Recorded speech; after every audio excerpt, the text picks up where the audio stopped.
وَلَقَدْ ذَرَأْنَا لِجَهَنَّمَ كَثِيرًا مِنَ الْجِنِّ وَالْإِنسِ لَهُمْ قُلُوبٌ لَا يَفْقَهُونَ بِهَا وَلَهُمْ أَعْيُنٌ لَا يُبْصِرُونَ بِهَا وَلَهُمْ آذَانٌ لَا يَسْمَعُونَ بِهَا أُولَئِكَ كَالْأَنْعَامِ بَلْ هُمْ أَضَلُّ আল্লাহ রাব্বুল আলামিন বলেন وَلَقَدْ ذَرَأْنَا لِجَهَنَّمَ كَثِيرًا مِنَ الْجِنِّ وَالْإِنسِ আমি মানব জাতির মধ্য থেকে এবং জিন জাতির মধ্য থেকে অধিকাংশ মানব জাতি এবং অধিকাংশ জিন জাতিকে জাহান্নামে দেওয়ার জন্য সৃষ্টি করেছি।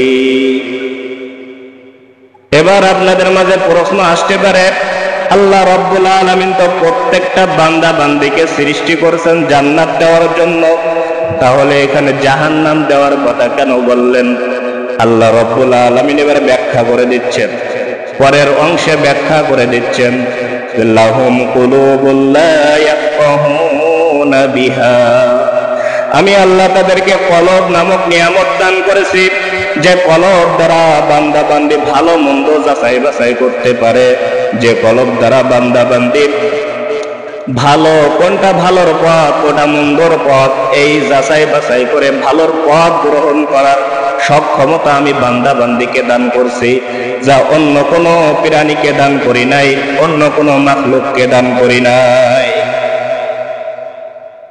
এরপরেও কলব দান করার পরেও বান্দা বান্দি ভালোটা বুঝার পরেও ভালোর পথে যায় নাই, ভালোর পথ অন্বেষণ করে নাই, ভালো কাজের দিকে যায় নাই। এই কারণে আমি আল্লাহ রাব্বুল আলামিন এই সমস্ত মানুষদেরকে জাহান্নামে দিব। এরপর আল্লাহ রাব্বুল আলামিন আরো ব্যাখ্যা করতেছেন, ওয়ালাহুম আ'য়ুনুন লা ইবসিরুনা বিহা, আমি আল্লাহ তাদেরকে চক্ষু নামক নিয়ামত দান করেছি। এই চক্ষু নামক নিয়ামত পাইয়া সে চোখ দ্বারা দেখে নাই, চোখ দ্বারা দেখে নাই, তারা উদ্দেশ্য হলো আমি আল্লাহ যে উদ্দেশ্যে চোখ দান করেছি সেই উদ্দেশ্যে সে উদ্দেশ্যকে সে পূরণ করে নাই, অর্থাৎ যে কারণে আমি চোখটাকে দান করেছি সে কাজ সে না করিয়া তার বিপরীত কাজে চোখটাকে ব্যবহার করছে। আমি আল্লাহ রাব্বুল আলামিন চোখ দান করেছিলাম, বান্দা বান্দী কোরআনুল কারীম পড়বে, এটা পড়ে অন্তর দিয়ে বুঝবে, কলব দিয়ে বুঝবে, আমার পথ খুঁজে পাবে, আমার পথে চলবে, আমার ইবাদত বন্দেগী করবে। কিন্তু বান্দা বান্দি আমার দ্বারা আমার দেওয়া নিয়ামত চক্ষু পাইয়া সে কোরআন মাজিদ পড়ে নাই, সে ভালো কিছু দেখে নাই, সে দেখছে সিনেমা, সে দেখছে অশ্লীল জিনিসপত্র, যা দেখা শরিয়াতে কবিরা গুনাহ, যা দেখা শরিয়াতে গুনাহের কাজ, এই সমস্ত কাজগুলো সে দেখে বেড়াইছে। এজন্য আমি আল্লাহ রাব্বুল আলামিন তাদেরকে জাহান্নামে দিব। এরপরে আল্লাহ রাব্বুল আলামিন আরো ব্যাখ্যা করতেছেন যে ওয়ালাহুম আযানুন লা ইয়াসমাউনা বিহা, আমি আল্লাহ রাব্বুল আলামিন তাদেরকে শ্রবণ শক্তি দান করেছি, যে শ্রবণ শক্তি দ্বারা মানুষ শুনে, সব কিছু শুনতে পায়। এই শ্রবণ শক্তি অর্থাৎ কান আমি আল্লাহ মানুষদেরকে দান করেছি। এই কান দ্বারা বান্দা বান্দি শোনে নাই, এখানে শোনে নাই দ্বারা উদ্দেশ্য হলো আল্লাহ রাব্বুল আলামিন যা শোনার কথা বলছেন সেগুলো সে শোনে নাই, এর বিপরীত জিনিস শুনছে। আল্লাহ রাব্বুল আলামিন শ্রবণ শক্তি দান করেছেন, বান্দা বান্দি কোরআনুল কারীম শুনবে, কোরআনের আলোচনা শুনবে, কোরআনের আলোচনা শুনে সে নিজের বিবেকের কাছে প্রশ্ন করে সে বুঝে নিবে যে এই পথ জান্নাতের পথ, এই পথ জাহান্নামের পথ। এটা জানার পরেও, বুঝার পরেও, শোনার পরেও, দেখার পরেও বান্দা বান্দি ভালো পথে আসে নাই, আমার ইবাদত বন্দেগী করে নাই, আমার পথে সে আসে নাই। জন্য আমি আল্লাহ তাদেরকে চোখ দিয়েছি, আমি আল্লাহ তাদেরকে শ্রবণ শক্তি দিয়েছি, আমি আল্লাহ তাদেরকে কলব নামক নিয়ামত দিয়েছি। এরপরেও বান্দা বান্দি আমার পথে আসে নাই, আমার ইবাদত বন্দেগী করে নাই। এই কারণে আমি আল্লাহ রাব্বুল আলামিন এই সমস্ত মানুষদেরকে জাহান্নামে দিব। এরপর আল্লাহ রাব্বুল আলামিন এই শ্রেণীর মানুষদেরকে বলতেছেন, উলাইকা কাল আনআমি বাল হুম আদাল। এই শ্রেণীর মানুষ হলো চতুষ্পদ কুকুর শুকুরের মতো, কুকুর শুকুর চতুষ্পদ প্রাণীর মতো হলো এরা, যাদেরকে আল্লাহ পাক রব্বুল আলামিন কলব দান করছে, চক্ষু দান করছে, শ্রবণ শক্তি দান করছে। এই চক্ষু দিয়ে ভালো জিনিস দেখার কথা ছিল, ভালো জিনিস না দেখিয়া সে খারাপ জিনিসগুলো দেখে বেড়াইছে। আল্লাহ পাক রব্বুল আলামিন শ্রবণ শক্তি দান করছে, এই শ্রবণ শক্তি দিয়ে সে ভালো কিছু শোনার কথা ছিল, কিন্তু সে ভালো কিছু না শুনিয়া খারাপ জিনিসগুলো শুনে বেড়াইছে। অথবা ভালো জিনিস শুনছে, ভালো জিনিস দেখছে, কিন্তু অন্তর দ্বারা বুঝ শক্তি দ্বারা সে বুঝছেও যে এই জিনিসটা ভালো, এই জিনিসটা ভালোর পথ, এটা হলো জান্নাতের পথ, এটা হলো জাহান্নামের পথ, এটা সে বুঝছে। বুঝার পরেও সে জাহান্নামের পথটারে বেছে নিছে। এজন্য আল্লাহ পাক রব্বুল আলামিন এদের ব্যাপারে বলেন যে আমি তাদেরকে জাহান্নামে দেওয়ার জন্য সৃষ্টি করেছি। তাহলে আল্লাহ পাক রব্বুল আলামিন কাউকে এমনি এমনি জাহান্নাম দেবে না, তার অপকর্মের কারণে, তার মন্দ কাজের কারণে আল্লাহ পাক রব্বুল আলামিন তাকে জাহান্নাম দিবেন। আল্লাহ পাক রব্বুল আলামিন যে সৃষ্টি করেছেন জাহান্নামে দেওয়ার জন্য এরকম না, আল্লাহ তাআলা সবাইকে জান্নাত দেওয়ার জন্য সৃষ্টি করেছেন। এমনকি হিন্দু খ্রিস্টান যত বিধর্মী আছে তাদের জন্য আল্লাহ পাক রব্বুল আলামিন জান্নাত বাজেট করে রাখছেন, তাদের জন্য জান্নাত রয়েছে। এর দ্বারা বুঝে আসে আল্লাহ পাক রব্বুল আলামিন চান সব বান্দাবান্দি জান্নাতি হোক, কিন্তু বান্দাবান্দি তাদের নিজের কর্ম, তাদের নিজের কাজ কাম এমন করে যে তার কর্মই তাকে জাহান্নামের দিকে নিয়ে যায়। আল্লাহ রাব্বুল আলামিন বলেন যে যাদেরকে আমি আল্লাহ কলম নামক নিয়ামত দান করছি, বুঝ শক্তি দান করছি, চক্ষু নামক নিয়ামত দান করছি, শ্রবণ শক্তি নামক নিয়ামত দান করছি, এগুলো দ্বারা সে ভালো মন্দ যাচাই বাছাই করতে পারে, ভালোর পথ অন্বেষণ করতে পারে, আবার মন্দের পথ অন্বেষণ করতে পারে। সেও মন্দের পথ বাদ দিয়া ভালোর পথে তার আসার কথা ছিল, কিন্তু ভালোর পথে না এসে সে মন্দের পথে অর্থাৎ খারাপ পথে সে চলে গেছে।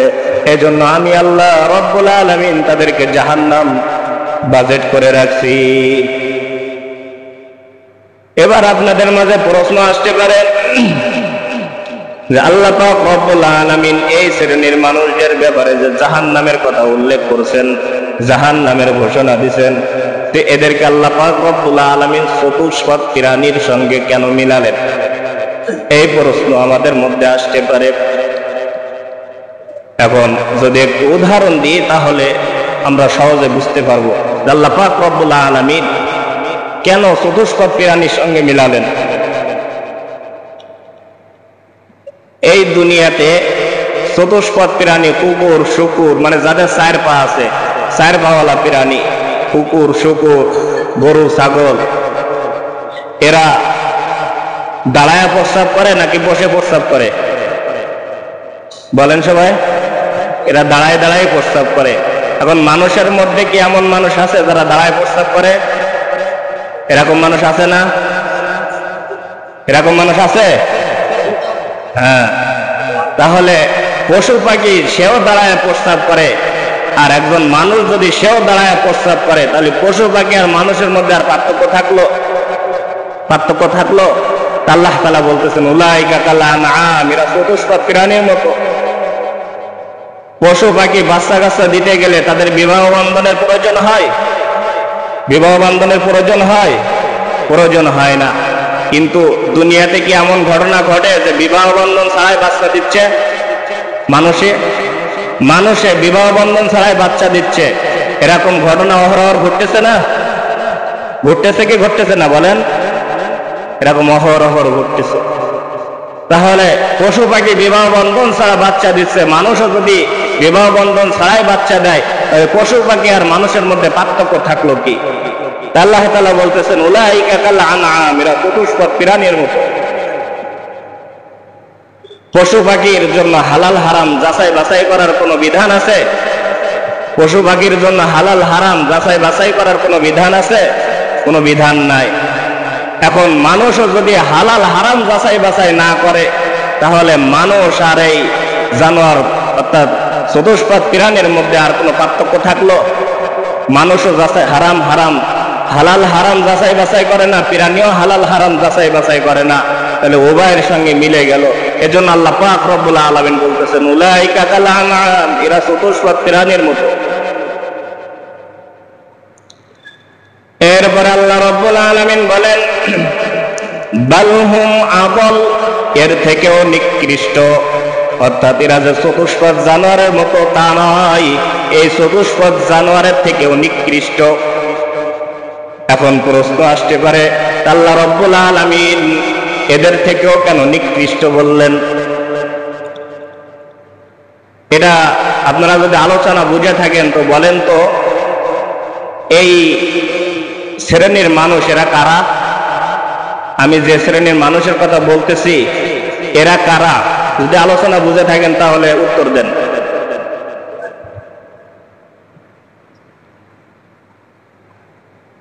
হয়তো খেয়াল করেন নাই। এখানে তিন প্রকারের কথা আল্লাহ তাআলা বলছেন, যাদেরকে আল্লাহ তাআলা কলব দান করছে, বুঝ শক্তি দান করছে, বুঝ শক্তি। দুই নম্বরে হলো শ্রবণ শক্তি দান করছে, অর্থাৎ কান যাদেরকে দান করছে, যাদেরকে আল্লাহ পাক রব্বুল আলামিন চক্ষু দান করছে। এই তিনটা বস্তু দেওয়ার পরেও এই সকল বান্দা বান্দি যদি ওই গুনাহের কাছ থেকে ফিরে ভালোর পথে না আসে, তো এদের ব্যাপারে আল্লাহ তাআলা এই কথাগুলো বলতেছেন যে উলাইকা কাল আনআম, এরা হলো চতুষ্পদ প্রাণীর মতো। বাল হুম আদল, এর থেকেও নিকৃষ্ট। চতুষ্পদ প্রাণী এর থেকেও নিকৃষ্ট হলো এরা। তার কারণ হলো দেখেন, চতুষ্পদ প্রাণী তারা হালাল হারাম যাচাই বাছাই করার বিধান আল্লাহ তাআলা তাদেরকে দেয় নাই, তাদের মধ্যে তো বুঝ শক্তি দেয় নাই।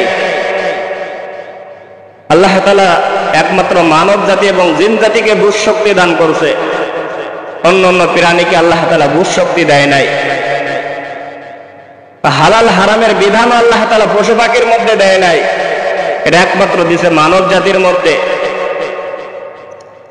এই মানব জাতি, আমরা মানব জাতি, আমরা হালাল হারামের বিধান পাইয়াও হালাল হারাম থেকে আমরা যাচাই বাছাই করতে চাই না। অথচ একটা প্রাণী বা আপনাদের বাড়িতে যে গরু আছে, গরুর যখন আপনি খাবার দেন, খাবারের মধ্যে যদি একটা কাঁটাযুক্ত পাতা বা কাঁটাযুক্ত কোনো খাদ্য যদি দিয়ে ফেলেন, ওই গরুতে দেখবেন ওই খাবারটা গাল থেকে বের করে দেয়। দেয় কি দেয় না বলেন?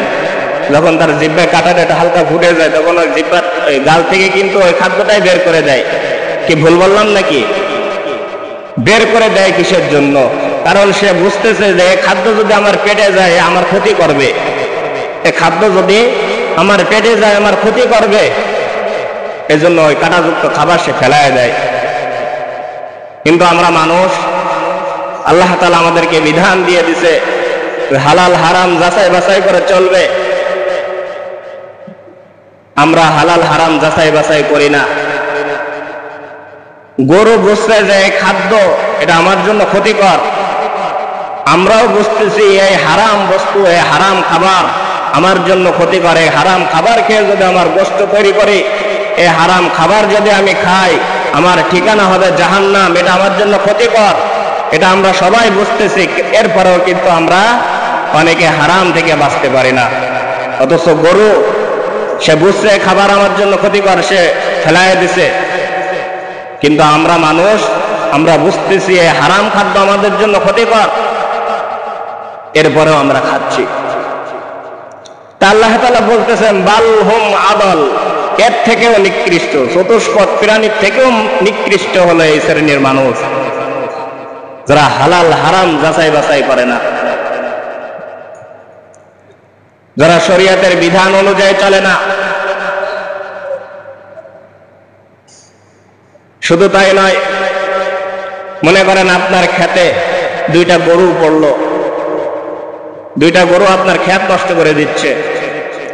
এখন আপনি দূর থেকে হাই একটু তাড়া দিচ্ছেন, গরু হয়তো মাথা ওঠায় দেখবে যে মালিক এখন অনেক দূরে বা ক্ষেতের মালিক অনেক দূরে, তখন মাথা উঁচু করে আবার খাওয়া শুরু করবে। যখন আপনি একটু কাছে গিয়ে একটা লাঠি দিয়ে দুইটা গরুর কোনো একটা গরুর গায়ে যদি আঘাত করেন, তাহলে পাশে যে গরুটা রয়েছে ওই গরুটা কি ওখানে দাঁড়ায় থাকবে নাকি সেও দৌড়াবে? আপনি দুইটা গরুর কোনো একটা গরুর গায়ে আঘাত করলেন, এখন পাশে যে গরুটা রয়েছে যেটার গায়ে এখন আঘাত করেন নাই, সে ওখানে দাঁড়ায় থাকবে না সেও দৌড়াবে? সেও দৌড়াবে। কেন দৌড়াবে? কারণ সে বুঝতেছে যে এই মাইরটাও আমার উপরে পড়বে।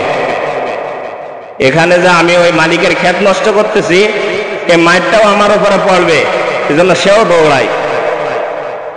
কিন্তু আমরা মানুষ, আমার পাশের বাড়ির ভাই করোনা ভাইরাসে মারা যাচ্ছে, পাশের বাড়ির ভাই হার্ট অ্যাটাক করে মারা যাচ্ছে। একটা দিনকে আমি চিন্তা করেছি যে হার্ট অ্যাটাকে করোনা ভাইরাস তো আমারও হতে পারে, আমি একটু এই মন্দ কাজ থেকে ফিরে আসি। আমার পাশের বাড়ির ভাই মারা যাচ্ছে অসুস্থ হয়ে, এই অসুস্থ হয়ে তো আমিও মরতে পারি, আমি একটু এই কাজ থেকে ফিরে আসি, আমি এই গুনাহের কাজ থেকে ফিরে আসি। এই চিন্তা চেতনাকে আমাদের মধ্যে জাগে। আল্লাহ পাক রব্বুল আলামিন বলতেছেন যে উলাইকা কাল আনআম, এরা তো চতুষ্পদ প্রাণীর মতো, বাল হুম আদল, এবং এর থেকেও নিকৃষ্ট। তাহলে আলোচনার সারমর্ম হচ্ছে আল্লাহ পাক রব্বুল আলামিন এখানে বলতেছেন যে ওয়ালাকাদ যারানা লিজাহান্নামা কাসীরাম মিনাল জিন লাহুম কুলুবুল লা ইয়াফকাহুনা বিহা, আমি আল্লাহ অধিকাংশ মানব জাতি এবং জিন জাতিকে জাহান্নামে দেওয়ার জন্য সৃষ্টি করছি। তার কারণ হলো আমি আল্লাহ পাক রব্বুল আলামিন লাহুম কুলুবুল লা ইয়াফকাহুনা বিহা, তাদেরকে কলব দান করছি, বুঝ শক্তি দান করছি, কিন্তু এই বুঝ শক্তি দ্বারা তারা বোঝে নাই, অর্থাৎ বুঝলেও ভালোর পথে আসে নাই। লাহুম আযানুন লা ইয়াসমাউনা বিহা, আমি আল্লাহ তাদেরকে শ্রবণ শক্তি দান করছি, এই শ্রবণ শক্তি দ্বারা তারা শোনে নাই, অর্থাৎ ভালো কিছু শুনলেও ভালোর পথে আসে নাই। ওয়ালাহুম আ'য়ুনুন লা ইবসিরুনা বিহা, আমি আল্লাহ তাদেরকে চক্ষু নামক নিয়ামত দান করছি, এরপরেও সে দেখে নাই, অর্থাৎ ভালো কিছু দেখলেও সে ভালোর পথে আসে নাই। উলাইকা কাল আনআম, এরা হলো চতুষ্পদ প্রাণীর মতো। শুধু চতুষ্পদ প্রাণীর মতো না, বাল হুম আদল, এর থেকেও নিকৃষ্ট। এজন্য সম্মানিত হাজিরিন, এই কোরআনের আয়াত আমাদেরকে এটাই শিক্ষা দেয় যে আল্লাহ পাক রব্বুল আলামিন আমাদের যে কলব নামক নিয়ামত দান করছে, এই কলব দ্বারা আমরা সবকিছু বুঝি, কোনটা ভালো কোনটা মন্দ এটা আমরা সবাই বুঝি, বুঝার পরেও আমরা ভালোর পথে আসতে চাই না। আল্লাহ পাক রব্বুল আলামিন যে চক্ষু আমাদেরকে দান করছেন, যে উদ্দেশ্যে দান করছেন যে বান্দা বান্দি কোরআন পড়বে, আমার দেওয়া নিয়ামতরা যে দেখে আমার পথে আসবে, কিন্তু আমরা আল্লাহ তাআলার দেওয়ায় কলব পাইয়া, আল্লাহর দেওয়ায় চক্ষু পাইয়া, আল্লাহর দেওয়ায় শ্রবণ শক্তি পাইয়া যে আল্লাহর সঙ্গে বারবার নাফরমানি করি, বারবার যদি নাফরমানি করি, আল্লাহ তাআলা হয়তো দুনিয়াতে ছাড় দিবেন কিন্তু আখিরাতে ছাড় দিবেন না। আবার আমাদের নাফরমানি যদি অতি মাত্রায় হয়ে যায়, আল্লাহর সঙ্গে নাফরমানি যদি অতি মাত্রায় হয়ে যায়, আল্লাহ পাক রব্বুল আলামিন দুনিয়াতেও ধরবেন, আখিরাতেও ধরবেন। এজন্য আমরা আমাদের পূর্বের যে সমস্ত ভুল ত্রুটি আছে, আমরা পূর্বে যে সমস্ত গুনাহের কাজের সঙ্গে জড়ায় থাকতাম, আমাদের পূর্বে যে সমস্ত গুনাহগুলো আমরা নিয়মিত করতাম, এই সমস্ত গুনাহের থেকে ফিরে আসা এটা আমাদের জন্য জরুরি এবং আমাদেরকে ফিরে আসতে হবে। যদি ফিরে না আসি তাহলে আমাদের জন্য কঠিন ভয়াবহতা অবস্থান করতেছে, কঠিন ভয়াবহ জাহান্নাম আল্লাহ পাক রব্বুল আলামিন তৈরি করে রাখছেন। তো যাই হোক, সময় শেষ। তো আমরা এই আলোচনা থেকে এটাই শিখতে পারলাম যে আমরা আল্লাহ পাক রব্বুল আলামিন আমাদেরকে যে নিয়ামত রাজি দান করছেন, এই নিয়ামত রাজি পাইয়া আল্লাহ তাআলার নাফরমানি করা যাবে না। সর্বদা আল্লাহ পাক রব্বুল আলামিন গুণকীর্তন করতে হবে, আল্লাহ পাক রব্বুল আলামিনের তাসবিহ তালিম এবং আল্লাহ তাআলার ইবাদত বন্দেগী করতে হবে। তো আল্লাহ পাক রব্বুল আলামিন আমাদেরকে আলোচনা বুঝে আল্লাহ তাআলার ইবাদত বন্দেগী সর্বদা করতে পারি। আল্লাহ পাক রব্বুল আলামিন যেন আমাদেরকে তৌফিক দান করেন। সবাই বলে আমিন। ওয়া আখিরু দাওয়ানা আলহামদুলিল্লাহি রাব্বিল আলামিন। যারা সুন্নাত পড়েননি সুন্নাত পড়ে নিন।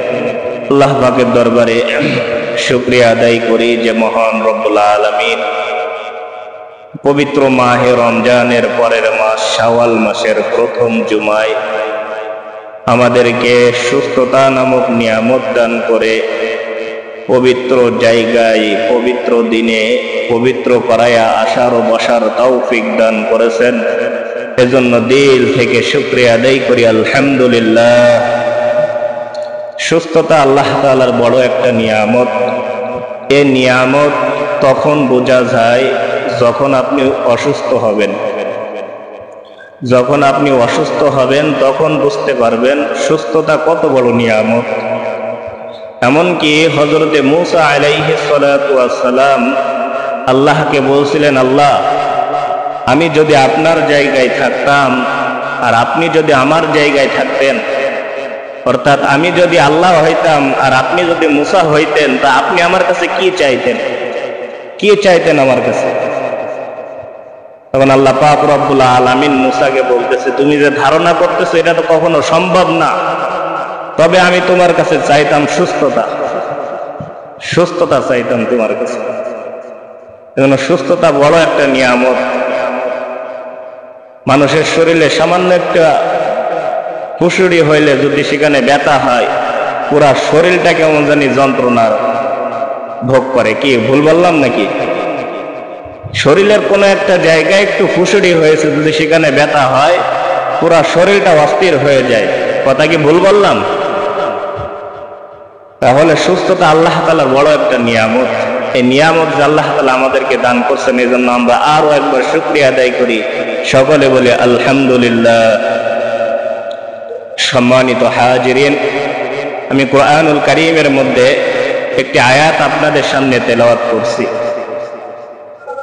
এই আয়াত নিয়েই আলোচনাটা শেষ করব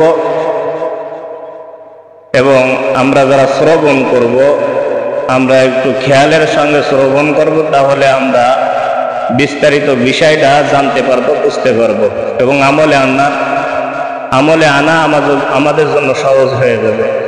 আর যদি বেখেয়ালে শোনেন তাহলে হয়তো কোনো একটা অংশ আপনি বুঝতে পারবেন না। এজন্য খেয়ালের সঙ্গে শোনা চাই। আমরা আলোচনা শুনি, কিন্তু আমাদের নিয়ত খারাপ হওয়ার কারণে আমরা আলোচনা করার পরেও আমরা পরিবর্তন হই না। এত ওয়াজ শুনি, এত আলোচনা শুনি, এরপরে আমাদের মধ্যে পরিবর্তন আসে না। এই পরিবর্তন না আসার কারণ হলো নিয়ত। আপনার নিয়তটা যদি খালেস করে বসতে পারেন, তাহলে আলোচনা শোনার মধ্যে আপনার মধ্যে ফায়দা আসবে, আপনার মধ্যে পরিবর্তন আসবে। আমরা ওয়াজ শুনতে যাই বা আলোচনা শুনতে যাই, নিয়ত থাকে দেখি বক্তা কেমন, আবার অনেকেই ওয়াজ শুনতে যায় এই ধারণা করে দেখি মাহফিলের মঞ্চটা কেমন হয়েছে দেখে আসি। আবার অনেকে ওয়াজ মাহফিলে যায় এই নিয়ত করে দেখি বক্তা চেহারা কেমন, দেখে আসি। অনেকে ওয়াজ শুনতে যায় দেখি খাওয়া দাওয়ার ব্যবস্থা করছে কিনা দেখে আসি। এরকম বিভিন্ন চতুর্মুখী নিয়ত থাকার কারণে আমাদের মধ্যে পরিবর্তন আসে না। হ্যাঁ, আমরা যদি আলোচনায় এই নিয়তে শুনতে যাইতাম যে আলোচনায় কি কি বিষয় নিয়ে আলোচনা করে, ওই বিষয়গুলো আমি মুখস্থ করব এবং ওগুলো আমলে আনবো, এই নিয়তে যদি আপনি আলোচনা শোনেন বা আলোচনার মঞ্চে যদি বসেন, তো আল্লাহ পাক রব্বুল আলামিন আপনার মধ্যে ওই খাঁটি নিয়ত থাকার কারণে আপনার মধ্যে পরিবর্তন এনে দিবেন। সবাই বলে সুবহানাল্লাহ। এজন্য আমরা যখন আলোচনা শুনবো, শোনার সময় আমরা এই নিয়াত করব যে আলোচনা করবে ওই আলোচনাটা আমরা মুখস্থ করব, ওটা মাথার মধ্যে ঘোরাবো কি আলোচনা করতেছে, এটা স্মরণে রাখবো। এবং স্মরণে রেখে এই আলোচনাটা আমরা মসজিদ থেকে বের হয়ে কান ছাড়া দিয়ে বের করে দিব না, এটা সবসময় স্মরণে রাখার চেষ্টা করব এবং আমলে আনার চেষ্টা করব। যদি এর মধ্যে আমলি কোনো কথা থাকে সেটা আমলে আনার চেষ্টা করব, আর যদি আমলি কোনো কথা না থাকে কিন্তু কথাটা স্মরণে রাখা খুবই জরুরি একটা বিষয়, সওয়াবের কাজ, তাহলে সেটা মুখস্থ করে রাখবো। তো শুরুতে আপনাদের সামনে একটা কুরআনুল কারীমের থেকে একটা আয়াত আপনাদের সামনে তেলাওয়াত করছি। আল্লাহ পাক রব্বুল আলামিন বলতেছেন, বিসমিল্লাহির রহমানির রহিম,